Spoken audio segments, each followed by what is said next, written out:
तो हेडिंग क्या है, कोडिंग या फिर प्रोग्रामिंग। तो इसका डिफिनीशन हम लोग कल का वीडियो में पढ़ चुके थे। आज इसके ऊपर हम लोग क्या करने जा रहे हैं, प्रोग्राम बनाने सीख रहे हैं। Question, write a program to calculate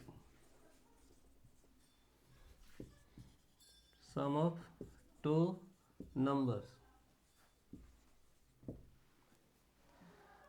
तो करना क्या है, एक प्रोग्राम लिखना है और ये प्रोग्राम क्या करेगा, कैलकुलेट करेगा कितना, दो नंबर को क्या करेगा, ये ऐड करेगा।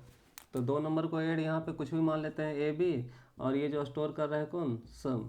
तो फार्मूला क्या है, sum equal to A plus B. तो हम लोग ये जो फार्मूला है इसका हम लोग पहले एल्गोरिदम बनाने सीखे, फिर फ्लो चार्ट बनाने सीखे। आज हम लोग बनाने सीख रहे हैं क्या, प्रोग्रामिंग। तो ये दो भाग में बांट रहे हैं और इधर इसे ये समझाएंगे कि आखिर ये किस पार्ट के लिए। तो सबसे पहले जिस तरह से हम लोग एल्गोरिदम स्टार्ट करते थे, फ्लो चार्ट स्टार्ट करते थे, उसी तरह इसको भी स्टार्ट कर रहे हैं। और स्टार्ट के बदले में लिखते हैं INCLUD include IOSTREAM.h, hash include INCLUD include CONIO.h, hash sorry, फिर void मेन फंक्शन और करली ब्रेसेस ओपन और CLRSCR और करली ब्रेसेस ओपन और सेमीकोलन। तो ये यहाँ तक जो है किसके लिए है, स्टार्ट के लिए। तो सेकंड चैप्टर जैसे ही पढ़ेंगे गेटिंग स्टार्टेड विथ C++, उसमें 1 बाय 1 बताएंगे कि आखिर ये सब लाइन क्या है। और वैसे भी इसमें थोड़ा थोड़ा डील करते जाएंगे, इसको हम लोग प्रैक्टिकल करके भी दिखाएंगे। लेकिन ये जो पार्ट है वो सेकंड चैप्टर 2 में डिटेल से पढ़ना है। स्टार्ट के बाद क्या है, डिक्लेयर वेरिएबल। क्या करने जा रहे हैं, वेरिएबल को डिक्लेयर करें। जिस तरह से उसमें हम लोग डिक्लेयर करते थे, फ्लो चार्ट में एल्गोरिदम में वेरिएबल को डिक्लेयर करते थे, उसी तरह इसमें भी डिक्लेयर कर रहे हैं। तो उसमें हम लोग न्यूमरिक से स्टार्ट करते थे, इसमें स्टार्ट किससे करें, INT से। वहाँ न्यूमरिक से स्टार्ट करते थे, एक नंबर है और यहाँ पे क्लियर पता चल रहा है कि ये कैसा नंबर है, इंटीजर नंबर। इंटीजर नंबर को ही शॉर्टकट में क्या बोलते हैं, INT, इंटीजर नंबर। वैसा नंबर जो मतलब विदाउट डेसिमल पॉइंट नंबर होता है, ये विदाउट डेसिमल पॉइंट। ये पॉजिटिव में हो सकता है, नेगेटिव में हो सकता है, लेकिन ये पॉइंट में नहीं रखता है। और इस नंबर को क्या बोलते हैं, इंटीजर नंबर। जैसे एग्जांपल, आपका जो रोल नंबर है, आपका जो मार्क्स है, फ़ोन नंबर, तो इसमें पॉइंट होता है क्या, जनरली नहीं होता है। और इस तरह का नंबर को क्या बोलते हैं, इंटीजर नंबर। आप पॉइंट वाला भी नंबर ले सकते हैं, इसको बोलते हैं फ्लोट नंबर। फ्लोट नंबर में मतलब होता है इसमें पॉइंट में होना ही होना है, पॉइंट में होगा ही। अगर कुछ भी अगर पॉइंट में नहीं है तो क्या होता है, जीरो। और जैसे एग्जांपल में क्या है, प्राइस। अगर हम कुछ भी खरीदने जाते हैं बोलते हैं 25 रुपये 50 पैसा, 25 रुपया, तो 25 रुपये भी बोलते हैं तो पॉइंट में हम पैसा ही लगा ही देते हैं। तो प्राइस हो गया, टेम्परेचर हो गया। तो कुछ कुछ ऐसा पॉइंट होता है, या फिर आपका जो परसेंटेज होता है, आप कितनों 60 लाए, लेकिन फिर भी हम लोग बोलते हैं 60.0%। तो कुछ ऐसा वैल्यू होता है जो पॉइंट में ही जनरली होता है, उसको फ्लोट से रिप्रेजेंट करते हैं। और जो विदाउट पॉइंट में होता है उसको कैसा नंबर बोलते हैं, इंटीजर नंबर। तो हम यहाँ पे क्या कर रहे हैं, डिक्लेयर कर रहे हैं, और ये बिना पॉइंट वाला नंबर पे ऐड करेगा। अगर पॉइंट वाला नंबर पे ऐड करना रहेगा तो आपको यहाँ क्या डिनोट करना होगा, INT की जगह पे क्या, फ्लोट। क्लियर है। तो अभी हम फिलहाल क्या कर रहे हैं, इंटीजर नंबर पे वर्क कर रहे हैं, विदाउट डेसिमल पॉइंट या विदाउट पॉइंट नंबर पे। तो सबसे पहले क्या कर रहे हैं, वेरिएबल को डिक्लेयर कर रहे हैं। तो वेरिएबल यहाँ डिक्लेयर कर रहे हैं, तो ये बता रहा है कि ये विदाउट पॉइंट नंबर हम के लिए काम करने जा रहे हैं। और यहाँ कितना स्पेस बना रहे हैं, 3, AB और यहाँ पे सम। तो डिक्लेयर क्या क्या किए, AB सम। तो इस क्वेश्चन को, प्रोग्राम को बनाने के लिए कितना वेरिएबल का रिक्वायरमेंट है, AB सम। दो को वैल्यू लेंगे और एक में जोड़ के रखेंगे। अब मैसेज यहाँ पे दिखा रहे हैं सी आउट आउटपुट डायरेक्शन या आउटपुट ऑपरेटर। और यहाँ मैसेज के थ्रू मांग रहे हैं enter value of A B. जिस तरह से हम लोग एक प्रोग्राम होता है उसी तरह ये रियल प्रोग्राम बना रहे हैं। जिस तरह हम लोग एटीएम जब चलाते हैं तो उसमें भी क्या है, प्रोग्रामिंग है, सॉफ्टवेयर है। उसमें जब हम लोग कार्ड लगाते हैं तो मांगता है प्रेस पिन नंबर, मतलब क्या रिक्वायरमेंट है, उसको पिन नंबर चाहिए। इंटर अमाउंट मतलब कितना पैसा निकालना वो मांगता है, मतलब बीच बीच में मैसेज आते रहता है। उसी तरह इस क्वेश्चन के लिए हम मैसेज शो किए कि इसके लिए कितना वैल्यू मांग रहे हैं, 2 value, enter value of A B. तो ए बी का वैल्यू मांगेगा तो ये आराम से क्या कर सकता है, कैलकुलेट कर सकता है। उसी तरह इस प्रोग्राम में क्या कर रहे हैं, मैसेज शो करवा रहे हैं। मैसेज के बाद क्या है, इनपुट। जिस तरह से हम लोग एल्गोरिदम में या फ्लो चार्ट में हम लोग वैल्यू पुट करते थे, देते थे, उसी तरह इसमें भी देना है। लेकिन लिखना है क्या है, सी इन, और यहाँ किसका वैल्यू दे रहे हैं, ए का, और फिर किसका वैल्यू दे रहे हैं, बी का। क्लियर है। ये सी आउट सीन हम समझा रहे हैं क्या है सो। इनपुट के बाद क्या है, प्रोसेस। प्रोसेस में मीन्स क्या है, क्या कर रहे हैं, रिजल्ट को क्या कर रहे हैं, तैयार कर रहे हैं। तो रिजल्ट कैसे तैयार करेंगे, दोनों को ऐड करेंगे, दोनों को ऐड करेंगे और कहाँ रख देंगे, सम में। तो sum equal to A plus B semicolon. उसके बाद आउटपुट रिजल्ट। तो रिजल्ट को क्या करने जा रहे हैं, दिखाने जा रहे हैं। तो यहाँ पे लिख रहे हैं सी आउट, और क्या दिखाने जा रहे हैं, पहले उसको लिख रहे हैं कि क्या दिखाने जा रहे हैं, सम का वैल्यू, और कितना वैल्यू है, सम। उसके बाद क्या होता था, स्टॉप। क्या होता था, स्टॉप। और यहाँ स्टॉप के बदले में लिख रहे हैं गेट सी एच, और curly brace, sorry, get C H function semicolon, और यहाँ से करली ब्रेसेस, यहाँ ओपन था और यहाँ पे क्या है, क्लोज। क्लियर है। अब थोड़ा इसको डिटेल से हम लोग सीखते हैं। तो हम लोग इंटीजर नंबर सीख गए और फ्लोट नंबर। इंटीजर नंबर उस नंबर के लिए होता है जो विदाउट पॉइंट नंबर पे वर्क करता है। फ्लोट नंबर होता है जो पॉइंट वाला वैल्यू पे वर्क करता है। इंटीजर नंबर का एग्जांपल क्या है, roll number, phone number, marks. और फ्लोट का क्या है, परसेंटेज, प्राइस, जो पॉइंट में होता है। तो यहाँ पे विदाउट पॉइंट पे वैल्यू पे वर्क करने जा रहे हैं। तो हम बताए थे कि जब भी कोई प्रोग्राम बनाते हैं तो सबसे पहले उसका क्या किया जाता है, ड्राई रन। कंप्यूटर पे तो ये रन करेगा, उसको हम नेक्स्ट क्लास या उसके आगे क्लास में बताएंगे। लेकिन उससे पहले हम लोग पेज पे रन करा के देख लेते हैं कि ये वर्क कर रहा है या नहीं कर रहा है। तो रन कराने के लिए कितना यहाँ पे, एक मॉनिटर, सीपीयू, और क्या चाहिए, कीबोर्ड।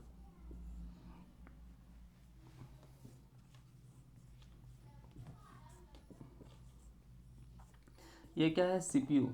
ये क्या है, सीपीयू। और कीबोर्ड क्या करता है, ये जो कीबोर्ड है,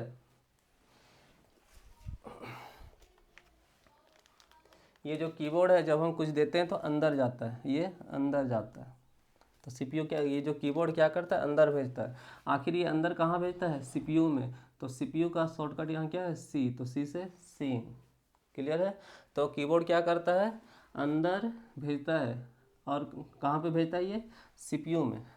क्लियर है। और इसका एक डायरेक्शन है, इसका एक क्या है, डायरेक्शन। और एक तरह से किसके लिए वर्क किया जाता है, इनपुट के लिए। तो आप देख गौर किए होंगे, यहाँ इनपुट लिखे हैं, यहाँ क्या लिखे हैं, सीन। सीन का मतलब क्या है, ये अंदर भेज रहा है, कहाँ पे, सीपीयू में। और किस डायरेक्शन में, इनपुट डायरेक्शन में। और किसका वैल्यू पुट करेगा, ये ए का। और फिर वो क्या बता रहा है कि उसी डायरेक्शन में जाएगा, इसी डायरेक्शन में जाएगा। और किसका वैल्यू जाएगा, बी का। ये कोडिंग समझ में आ गया। उसी तरह ये जो मॉनिटर है, मॉनिटर क्या करता है, बाहर निकालता है। मॉनिटर क्या करता है, बाहर निकालता है। तो बाहर निकाला, क्या इसका अपना रिजल्ट है कि सीपीयू का रिजल्ट है, तो सीपीयू से रिजल्ट को बाहर निकालेगा। इसका शॉर्टकट कैसे, तो सीपीयू से रिजल्ट को निकाला, और कौन सा डायरेक्शन में, आउटपुट डायरेक्शन में। ये क्या है, आउटपुट। तो आप गौर कीजिए, मैसेज भी मॉनिटर, ये मैसेज भी कहाँ पे जा रहा है, मॉनिटर पे। और ये क्या लिखे हैं, सी आउट, मतलब सी, ये आउट हो रहा है, बाहर आ रहा है, कहाँ से, सीपीयू से। और कौन सा डायरेक्शन में, आउटपुट डायरेक्शन में। क्लियर है। तो आपको सी आई एन टी का मीनिंग समझ में आ गया, सी आउट का मीनिंग समझ में आ गया, सीन का मीनिंग समझ में आ गया। अब किसका मीनिंग बच गया, ये स्टार्ट और क्या है, स्टॉप। तो जैसे जैसे आगे बढ़ते जाएंगे आपको क्लियर समझ में आएगा। फिलहाल अभी हमको यहाँ से यहाँ तक समझाते हैं, उसके बाद इसको समझाते हैं। तो मान लेते हैं कि यह स्टार्ट हो रहा है, मान लेते हैं यहाँ से यहाँ तक ये पार्ट सिर्फ स्टार्ट हो रहा है। इसके बारे में अभी हम डिटेल कर रहे हैं। चलिए डिक्लेयर वेरिएबल, जिस तरह से हम लोग एल्गोरिदम फ्लो चार्ट में बताते थे कि डिक्लेयर वेरिएबल में क्या होता था, जब ड्राई रन करते थे स्पेस बनता था। कितना स्पेस बन रहा है? 3। ए का स्पेस बन रहा है, बी का स्पेस बन रहा है, और किसका स्पेस बन रहा है? सम का। क्लियर है? मैसेज अभी तुरंत बताएं, आउट हो रहा है मतलब बाहर आ रहा है। आउट आउट का जब भी बात आएगा, आउट लिखा रहे मतलब मॉनिटर पे आ रहा है। कहाँ से आ रहा है? सीपीयू से। क्लियर है? और किस डायरेक्शन में? तो आउटपुट डायरेक्शन। क्लियर है? और यहाँ पे क्या जा रहा है? जब इन्वर्टेड कॉमा रहता है तो ये मॉनिटर पे तो जा रहा है, लेकिन ये सब जा रहा है। तो यहाँ क्या जा रहा है? Enter value of a comma b. जिस तरह से हम लोग वो एटीएम चलाते तो मांगता है press pin number, inter amount, तो हम लोग देख के समझ में आ जाता है कि ये मांग रहा है मतलब हमको देना है। उसी तरह ये मांग रहा है, क्या क्या क्या करने बोल रहा है? इंटर करने बोल रहा है वैल्यू किसका? ए बी, किसका किसका? ए और बी का। तो यहाँ पे स्पेस बन गया। इस लाइन में क्या है? मैसेज के थ्रू वैल्यू मांग रहे हैं, तो हमको जब मांग रहा है तो वैल्यू कहाँ से पुट करना है? कीबोर्ड से। तो 10 दिए, और कितना दिए? 5। तो क्या एक बार में 2 वैल्यू देते हैं कि 1/1 जाता है? 1/1 जाता है। तो 10 ये अंदर जा रहा है। कहाँ पे जा रहा है? सीपीयू में। इसका नाम क्या है? सीपीयू, अभी तुरंत बताए थे। और किस डायरेक्शन में जा रहा है? इनपुट डायरेक्शन में। क्लियर है? और किसका वैल्यू जा रहा है? ये ए का। तो ए का वैल्यू कितना गया? 10। फिर हम दूसरा वैल्यू कितना दिए हैं? 5। तो ये 5 यहीं रहेगा, फिर से जाएगा, फिर से जाएगा, ये बता रहा है फिर से इनपुट डायरेक्शन में जा रहा है। और अबर किसका वैल्यू जाएगा? बी का। तो बी का वैल्यू कितना गया? 5। और यहाँ पे ये लाइन समझ में आ गया आपको कि ये अंदर भेज रहा है सीपीयू में इनपुट डायरेक्शन में। पहले ए का वैल्यू भेजेगा, फिर उसी डायरेक्शन में किसका वैल्यू भेजिएगा? बी का वैल्यू। और इस सेमीकोलन मतलब होता है टर्मिनेटर, कि जैसे ही लाइन कंप्लीट हुआ ये सेमीकोलन क्या करता है? आगे भेज देता है। जिस तरह से इंटर आगे आगे लाइन में भेजने का काम करता है, यहाँ पे टर्मिनेट करता है। ये क्या करता है? नेक्स्ट लाइन में भेजने का काम करता है। तो जैसे यहाँ सेमीकोलन था, ये काम हुआ, स्पेस बना, टर्मिनेट कर दिया। अब मैसेज दिखाया, अब ये टर्मिनेट कर दिया, आगे भेज दिया। अब ये इनपुट हो गया, वैल्यू चला गया, टर्मिनेट हो गया। अब क्या करेगा? दोनों को ऐड करेगा। तो यहाँ पे 10 और 5 कितना? 15। और कहाँ पे स्टोर करेगा? सम में। तो ये प्रोसेस हो गया। प्रोसेस के बाद जो भी रिजल्ट यहाँ पे है इसको क्या करेगा? बाहर निकालेगा। तो अभी तुरंत बताया थे सी आउट का मतलब मॉनिटर पे जा रहा है, आउट हो रहा है मतलब मॉनिटर पे जा रहा है। कहाँ से आउट हो रहा है? सीपीयू से। और कौन सा डायरेक्शन में? आउटपुट डायरेक्शन, मतलब मॉनिटर की तरफ जा रहा है। और अभी हम तुरंत बताएं कि जी ये जो इन्वर्टेड कॉमा है, जब ये रहेगा तो सेम निकलता है जैसे इसमें निकला।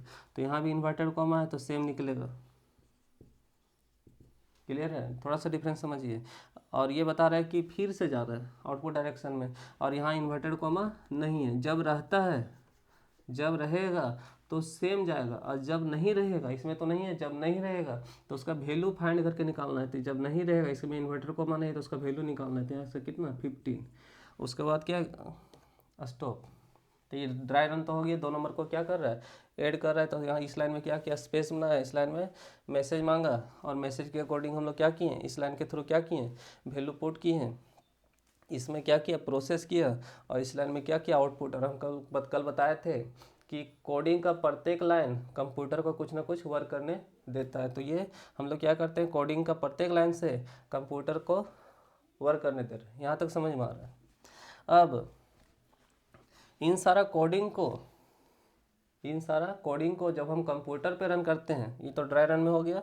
जब हम लोग कंप्यूटर पे रन करते हैं तो कंप्यूटर में जो सॉफ्टवेयर होता है C++, उसके सॉफ्टवेयर से कनेक्शन का काम करता है कौन? ये 2 लाइन। iOS, आई से इनपुट और ओ से आउटपुट, और स्ट्रीम से ये फ्लो हो रहा है। सो इनपुट आउटपुट का काम जो करवाता है कौन?